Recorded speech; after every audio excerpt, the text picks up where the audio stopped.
Welcome once again to the 1000 Core Japanese Word series here on Let's Know Japan. Today we are diving into the fifth set of 10 core Japanese words. Before we start, please subscribe my channel and don't forget to like and share and hit the bell icon for you to never miss a video.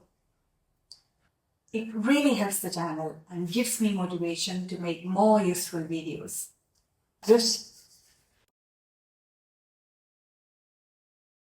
Chou-shoku, chou-shoku, breakfast. 朝食を食べましたか？昼食、昼食、lunch。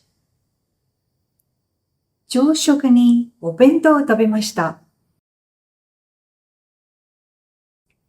夕食、夕食、dinner。夕食はカレーライスでした。おいしい、おいしい。delicious, tasty。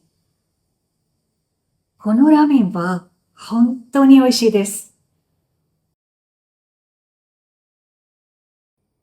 料理、料理。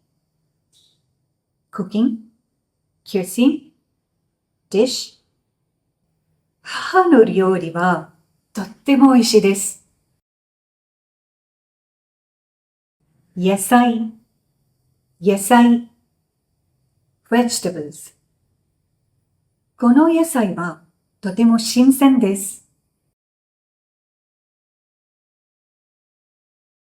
果物、果物。fruits。果物の中に何が好きですか？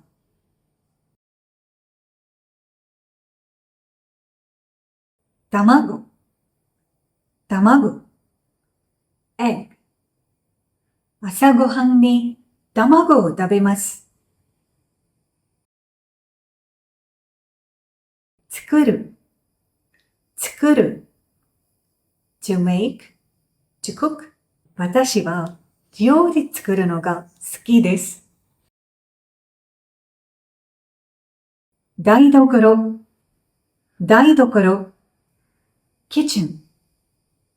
私の台所は広いです。Everyone, thank you so much for watching. Please keep practicing. Just 5 to 10 minutes of regular practicing will help you a lot and take you a long way. So make it a habit.